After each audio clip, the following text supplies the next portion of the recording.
I want to tell you a story in 5 acts. The first act takes place in beautiful Vancouver, Canada, 3 years ago. I was one of the program chairs for CVPR, our annual conference on computer vision and pattern recognition. Our conference has been growing rapidly over the decades, and the number of submissions reached a volume where we needed to introduce the role of area chairs.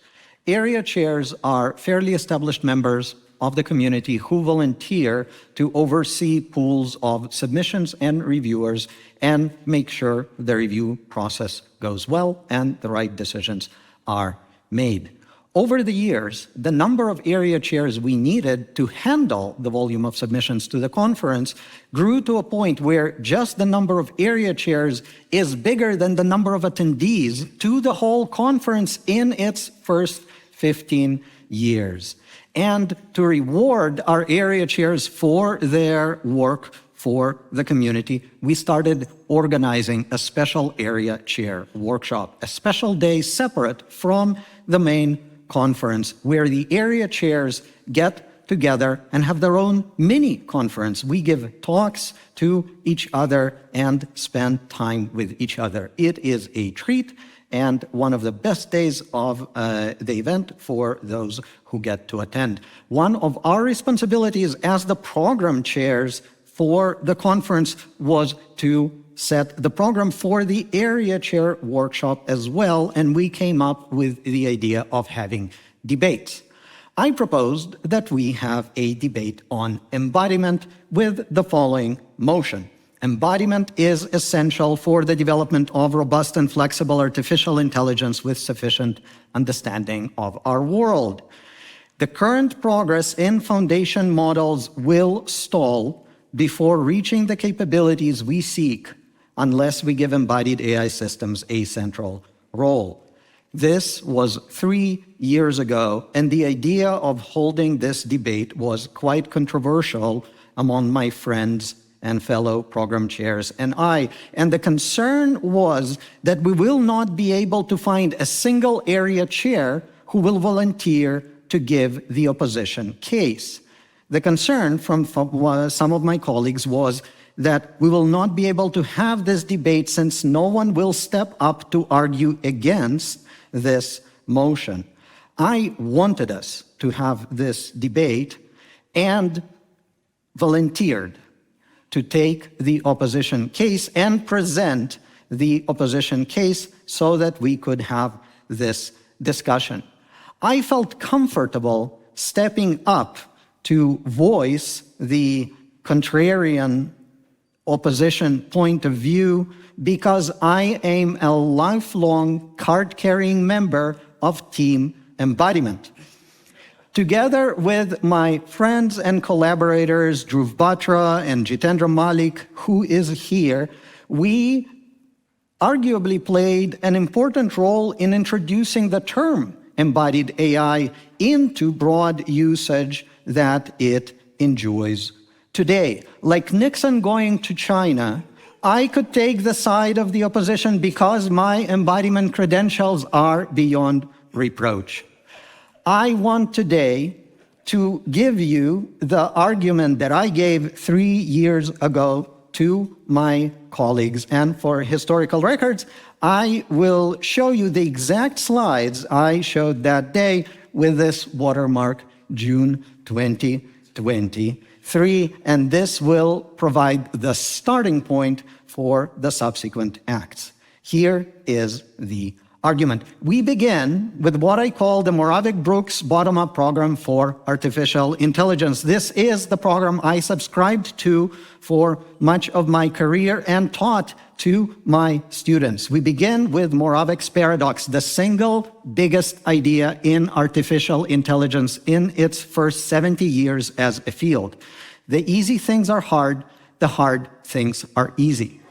Things that are easy for humans: perception, action, the coupling of perception and action, the sensory motor coordination in the physical world that we all take for granted and all of our children have from the youngest age, are hard for computers. The things that are hard for humans mathematics, chess, logical reasoning, heavy cogitation, higher order cognition are easy for computers. Moravec's argument, when he introduced this observation, proceeds by observing what nature did and in what order to build up to the intelligence we have today. And his reasoning is that things that took longer for nature must be the hardest. So nature took billions of years to arrive at the level of intelligence of photosynthetic plants. Then vertebrates and insects took 500 million years more. Mammals took 250 million years after that. Primates took about 200 million years after that. Hominids took some tens of millions of years. So far, we are talking sensory motor coordination. We booted up perception and action. We booted up the things that are hard for computers and easy for all of us. We all take these for granted and share these with our hominid ancestors. The hard work was done. Control of fire and cooking came about 1 or 2 million years ago. Agriculture, a blink of an eye. 10,000 years ago, we got writing and the abacus 5,000 years ago, and chess and more advanced calculating machinery only 2,000 years ago. The Moravec-Brooks bottom-up program makes the following inference. Nature is our only existence proof for creating intelligence. A sensible program is to follow nature. We have a recipe, the recipe that nature left for us. Clearly, coupled perception and action in the physical world is the foundation. Language, logical reasoning are comparatively easy and must be a thin veneer on top of the massive foundation formed by coupled perception and action. To build intelligent systems, we should boot up coupled perception and action, tackle the hard things first. Language and reasoning will be easy after that. To quote Rod Brooks, I believe that mobility, acute vision, and the ability to carry out survival-related tasks in a dynamic environment provide a necessary basis for the development of true intelligence. In contrast, I present to you the insane, bonkers, top-down program. The insane, bonkers, top-down program starts with exactly the same observations. Moravec's paradox is true. No one argues with the basic premises. The easy things are hard, and the hard things are easy, but the top-down program makes the opposite inference. Why not boot up the easy things first? We can do this because we can do something nature could not. We can harvest the digital emissions of human civilization. For decades now, human civilization has put its entire written record online and all of its communication. We have these vast oceans of data that nature didn't have access to. Nature is pragmatic. Nature is not ideological. If nature had these affordances, maybe it would have taken them too. We should be pragmatic. We have affordances that nature did not.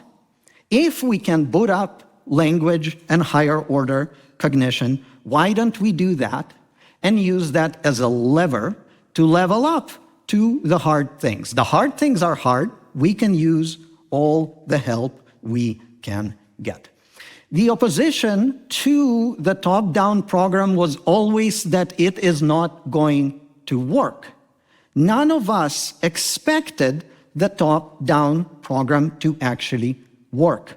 But 3 years ago, it was clear that this insane, bonkers top-down program has gone much further than any of us on Team Embodiment expected. And as John Maynard Keynes said, when the facts change, I change my mind. What do you do, sir? Of course, he never said that. And neither did Churchill. But the sentiment stands.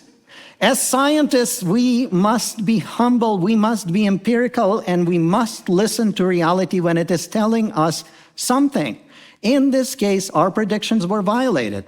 Our hypotheses were falsified. Reality surprised us. And any time this happens, we should be delighted because our world expands. Being wrong is more interesting than being right because we learn new things about reality. And this may be one of the great Copernican intellectual shifts ever. We are not at the center of the universe. The Earth does not, well, the sun does not revolve around the Earth. We live on a tiny planet in a tiny corner of the universe, and now we are being humbled yet again. Ours is not the path to intelligence. The way nature constructed us is not the only way to arrive at intelligence. There is a second path to intelligence which tells us something fundamental about nature, the nature of intelligence itself, and we should celebrate that. A few months after that, GPT-4V comes out, and that is a model that can have conversations with you about images. The first thing I did when I got access to this model is to feed it some funny images that I kept around and collected for more than a decade for just that occasion. You see, for more than a decade, I've been collecting images that make me laugh in anticipation that one day within my lifetime, there will be an artificially intelligent system that I could show these images to, and it will understand them and find them funny the way I do. This was my private Turing test, and this system passed the test. Is this image funny? Humor is subjective, but the image appears to play on the word roof with a doodle of a dog referencing the sound a dog makes. Roof or woof. Some people might find it amusing because of this play on words. I showed this to my lab in October 2023, hence the watermark, and said that obviously the next thing we should do is have this system drive our robots. This should be the little homunculus that sits inside our robot's brain, sees what our robot can see, and drive our robot around the world. Here is GPT-4o, a system that came out shortly afterwards, navigating around a simulated apartment to find the bathtub. This is from one of our standard data sets that are used in our community of somewhat realistic reconstructions of real-world apartments and houses, and this thing cannot find the bathtub to save its life. It is absolutely atrocious. It wanders around, it thrashes around seemingly aimlessly and just has no idea. We conducted series of increasingly granular atomic and low-level unit tests to understand how a system that can be so good at interpreting funny images can be so bad at finding the bathroom, something any of you and your children would be able to do in any apartment you enter into, and it comes down to spatial cognition. Spatial cognition is a foundational concept in cognitive psychology. Spatial cognition is a layer of cognition that underpins all cognitive functioning, all higher-level cognitive functioning in humans and animals. You learn about spatial cognition if you complete a degree in psychology. There are textbooks, handbooks, surveys, and courses. Here's a definition of spatial cognition taken from the handbook you see on the left. Spatial cognition is a branch of cognitive psychology that studies how people acquire and use knowledge about their environment to determine where they are, how to obtain resources, and how to find their way home. I personally find this definition a bit narrow and restrictive because it focuses on people, whereas we know that spatial cognition has been studied in a variety of animals, including mice, rats, bats, birds, dogs, elephants, monkeys, and apes. It is an absolutely fundamental, indispensable form of cognition in animals. There is no higher order cognition in animals without spatial cognition. Yet the systems we studied, the systems that were able to interpret nuanced, funny images, had no spatial cognition. We documented this in this paper that we published a year and a half ago, Does Spatial Cognition Emerge in Frontier Models? And our conclusion in the first sentence in our abstract was, not yet.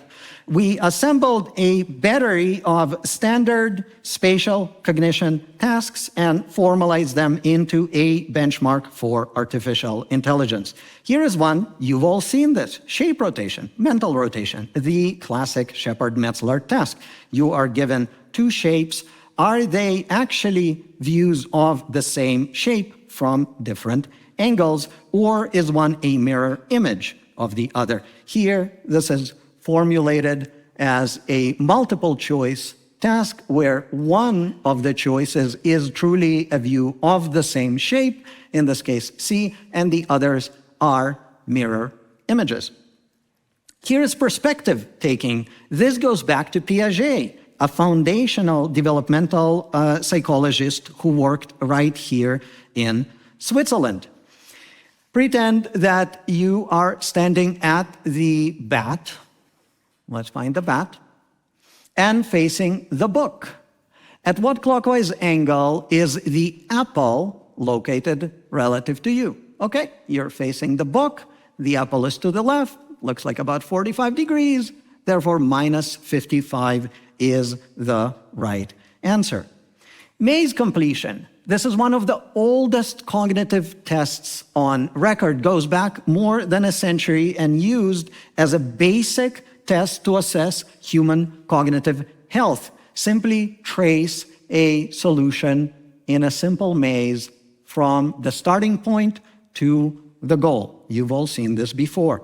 And shortcut discovery. This goes back to Tolman, a foundational event in the formation of cognitive psychology as a discipline. Mid-20th century, Tolman takes rats through environments, convoluted routes, and then gives them a goal and finds that they take a shortcut to the goal. Therefore, they have built some internal representation. They don't just follow the path they were given, they beeline, or is it threat line, to a goal.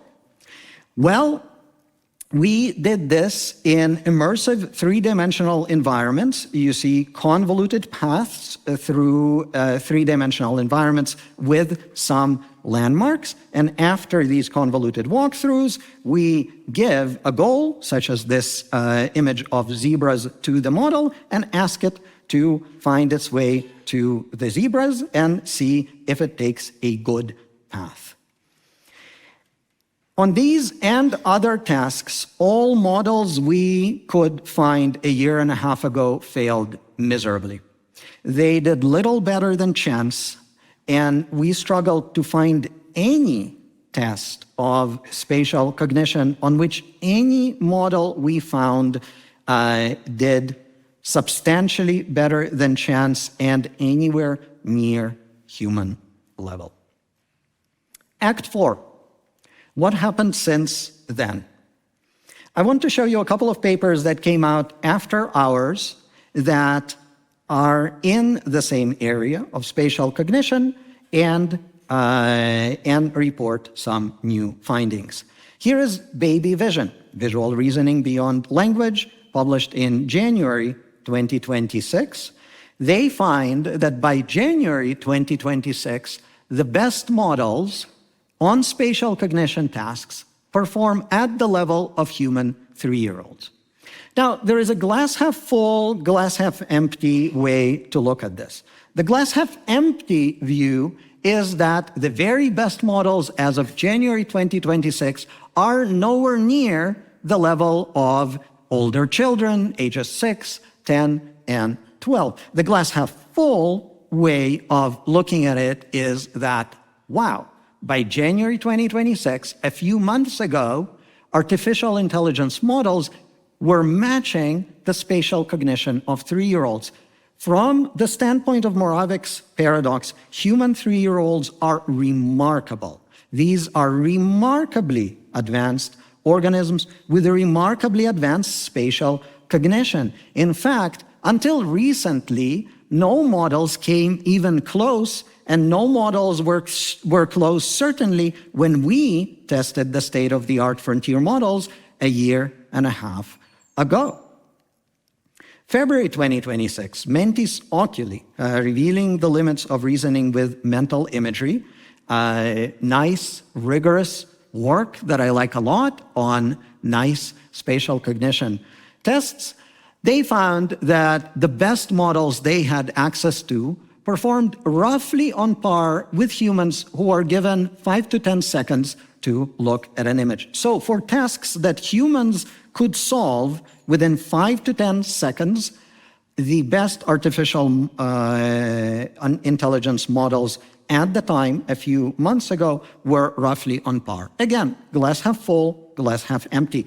The glass half empty is that the best models could not match humans who are given longer to look at the image, beyond 10 seconds, 15, 20, 25, 30 seconds or longer. The best models as of February 2026 were not at that level. The glass half full way to look at it is, wow, models were now matching what humans could do with 5 to 10 seconds of observation and cogitation, which, when it comes to spatial cognition, is remarkably advanced. The human perceptual system and reasoning system can do a lot in 5 to 10 seconds, and we were certainly nowhere near that level a year and a half ago. So, how are we doing today? How are we doing on space, the benchmark we released a year and a half ago with the models we have access to today? On mental rotation, there isn't much progress. Ironically, the very best AI models are poor shape rotators.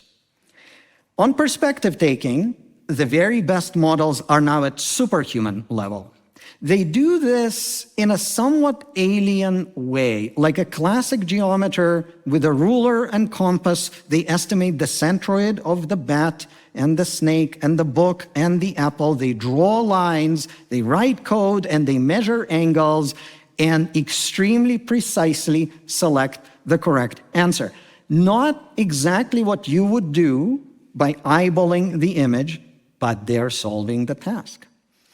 On maze completion, there are recently signs of life. You could call this sparks of spatial cognition. Until recently, models were quite bad, about 10% success rate relative to humans' 100% success rate. But recently, we have seen some signs of life, and the very best models of today are above 30% success rate.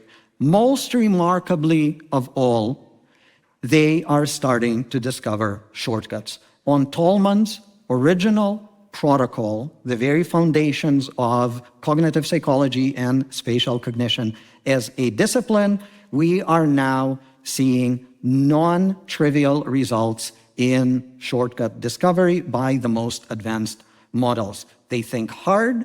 They take a long time per image, much longer than you would, but they are starting to reason about spatial environments and demonstrate some spatial cognition. And we document more progress in the paper that we posted a couple of weeks ago, where we found that in certain regimes, multimodal models develop mental imagery, one of the hallmarks of human spatial cognition. Our title here is Do Multimodal Models Imagine Electric Sheep? And our answer and the first sentence of the abstract is yes. We test them on a variety of spatial cognition puzzles, such as mental rotation in 3D and 2D, Sokoban, Tangram, jigsaw puzzles, and others.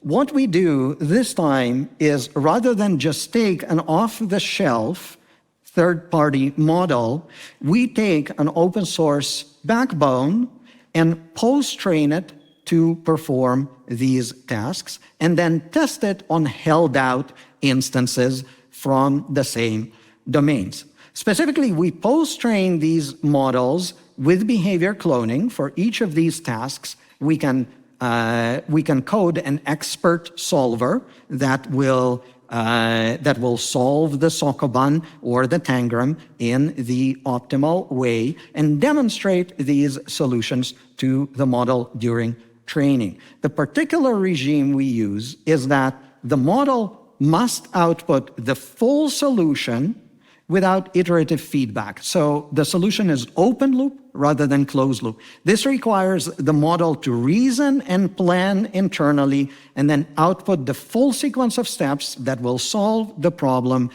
in one shot. We then train visual decoders that interpret the model's internal activations as images.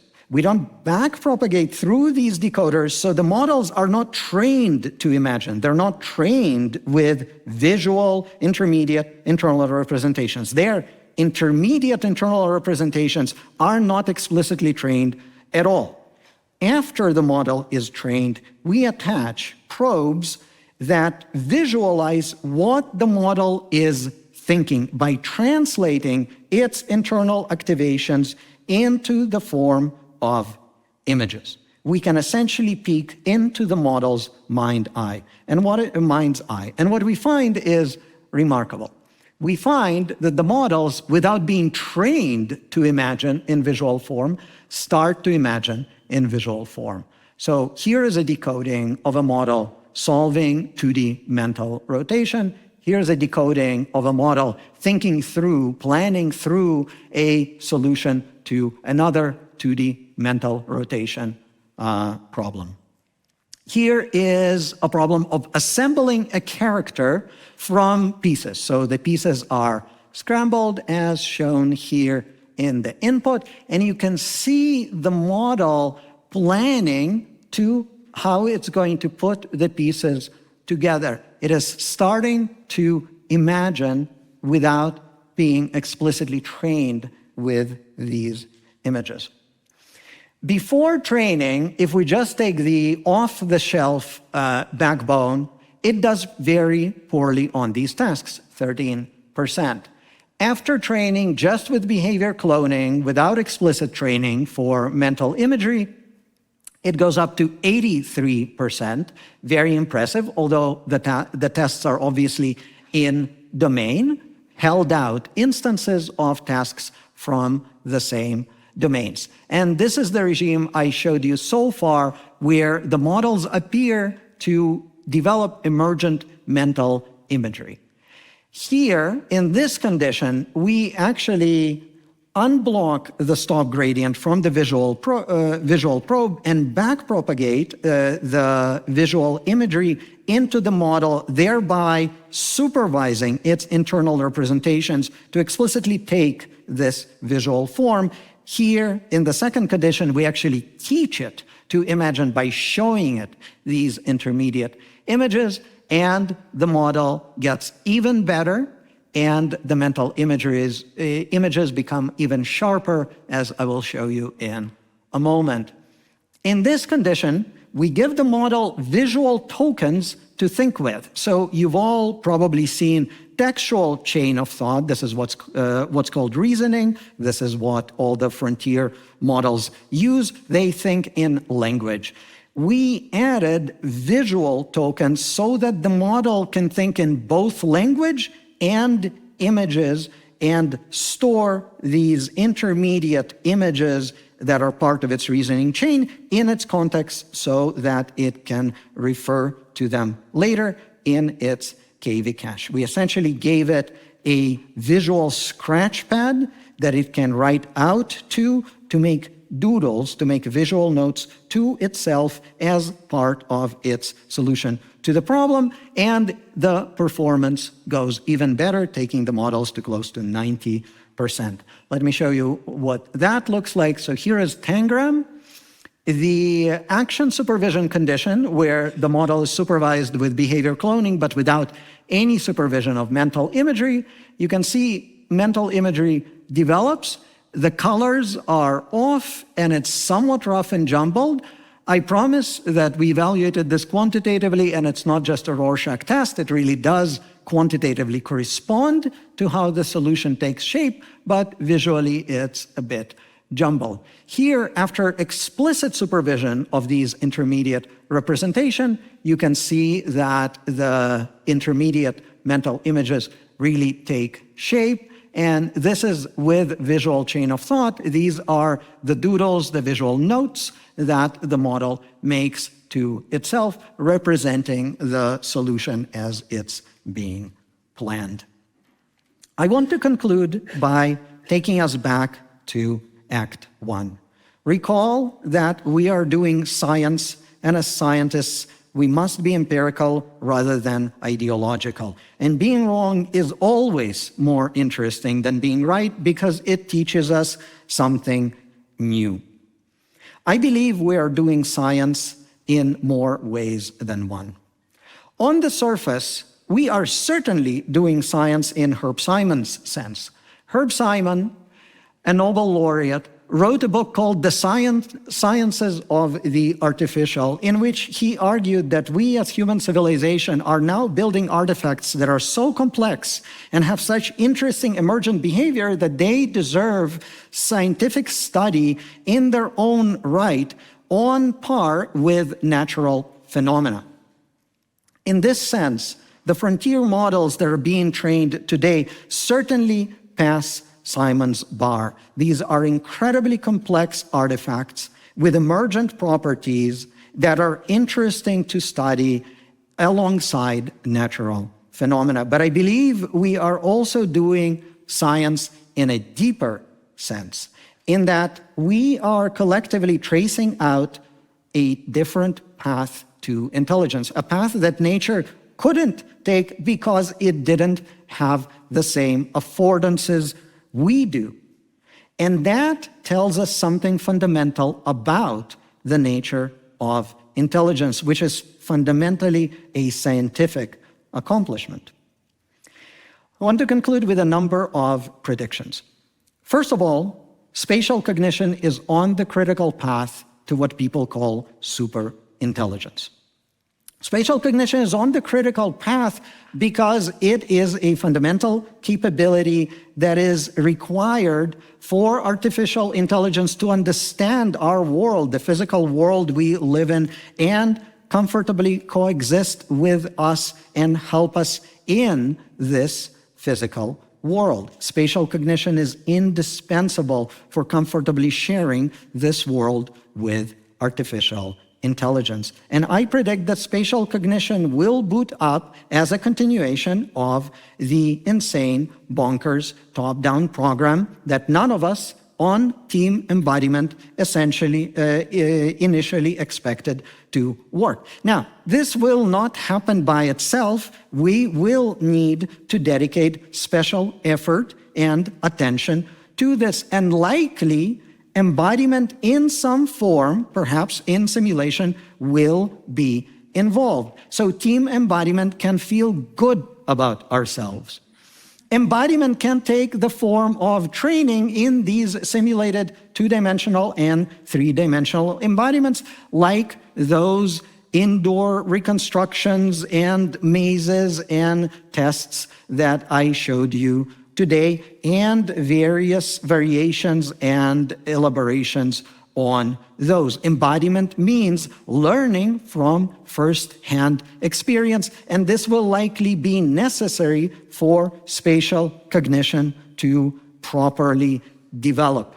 But we will not have to chuck aside everything the top-down program has accomplished today. I believe that we will be building on what we have collectively accomplished today, and we will succeed in booting up spatial cognition on top of this unlikely foundation. We may also need architectural elaborations like the multimodal chain of thought I hinted at today. It may be a good idea for models to think not just with text, but with other modalities such as imagery, and we may need to bring more closely together understanding with generation in order to think and plan visually and in other modalities. Models must be able to synthesize content with these other modalities rather than just text, which may be on the necessary path for booting up spatial cognition. But again, I do not think that it will be necessary to throw away everything we have accomplished today and proceed from scratch, bottom up. I believe we really are tracing a different path to intelligence. And upon reflection, this is perhaps the right operationalization of Moravec's paradox. The easy things are hard. The hard things are easy. Why don't we do the easy things first? Why don't we boot up symbolic reasoning and language because they are easy and use them as a lever to level up to the truly hard stuff like spatial cognition, perception, action, and sensory motor coordination. If we succeed, this will be one of the greatest Copernican revolutions in the history of science. We will have discovered a separate path to intelligence, unlike any we have seen to date. I want to thank my co-authors, Santosh Kumar Ramakrishnan, Eric Weimans, Philip Krahenbuhl, Carl Vondrek, and Raja Girias, and a special thank you to people in my lab who helped assemble content for these slides, Santosh Kumar Ramakrishnan, James Mullen, Matthias Müller, and Carl Vondrek. Thank you very much.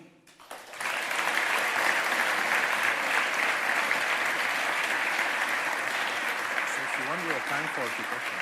Yeah, up to you.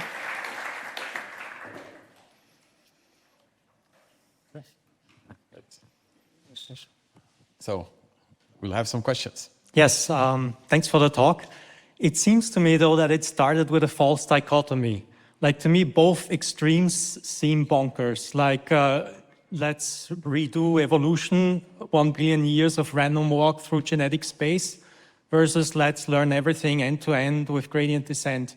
So where did the sane approach go of looking how nature solved the problem, looking at that, and figuring out sort of step by step, you know, how does a kid, I mean, we had a talk before, how does a kid learn step by step the various levels that it needs to learn?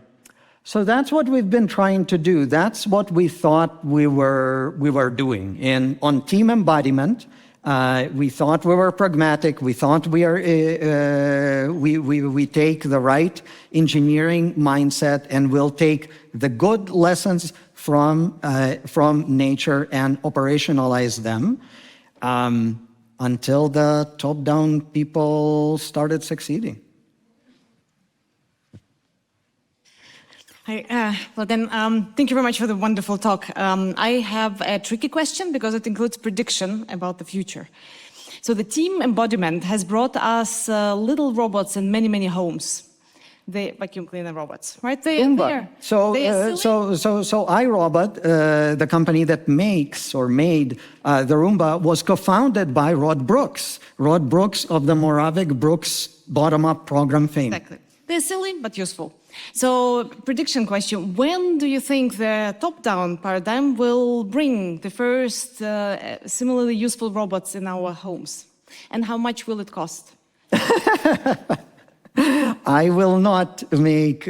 So there is a saying: good scientists don't commit to timelines. I think that this holds doubly true for costs. I am comfortable saying that I think spatial cognition will boot up, right, as part of the top-down program. It will boot up in these digital models, right? How and on what time frame this will translate to physical embodiments and robots that exist amongst us, that's a more complicated question, and I will not make predictions there. All right, thank you. Okay, there's another question there.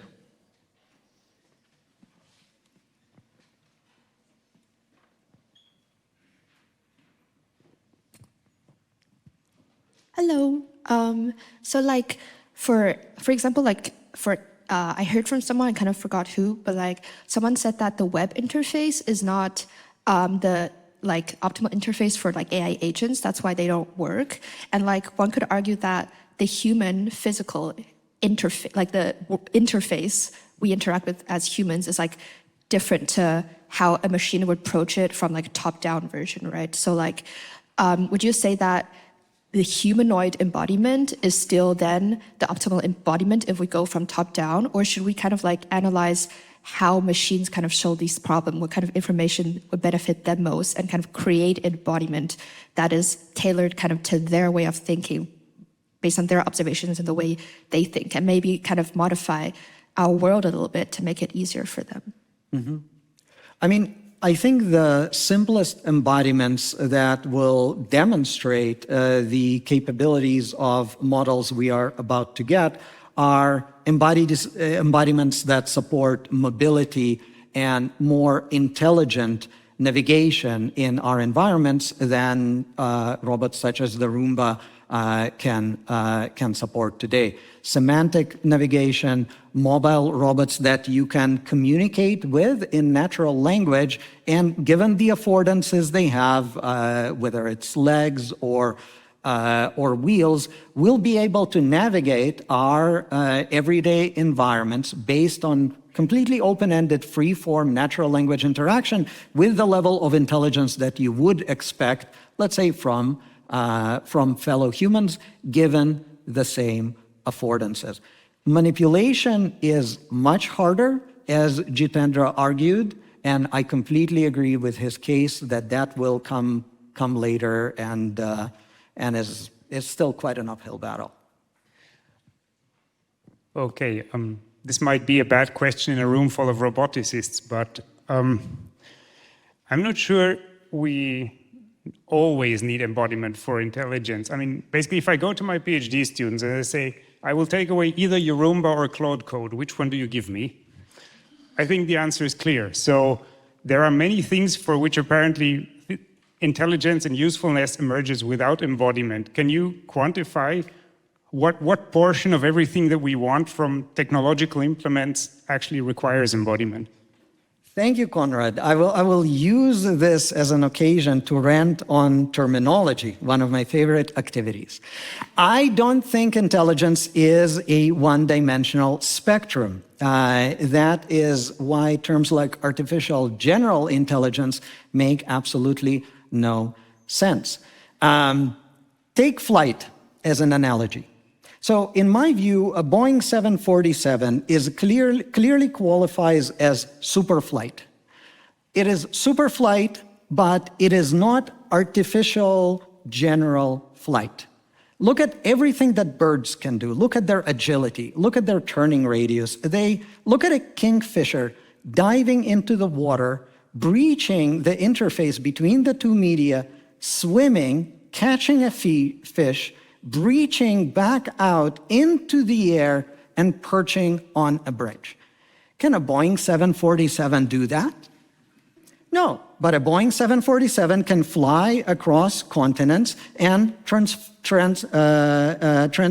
hundreds of people. So clearly, superflight, but not AGF, not artificial general flight. I think today we already have super intelligence. I think Claude Code is super intelligence. I think these frontier models that can write a rap battle between Newton and Leibniz are super intelligence. but they are not artificial general intelligence because the term makes no sense. So I will not rank these, a Roomba versus Claude Code on a one-dimensional spectrum because as the saying goes, make everything as simple as possible, but not simpler. Okay, thank you very much. We'll close on this.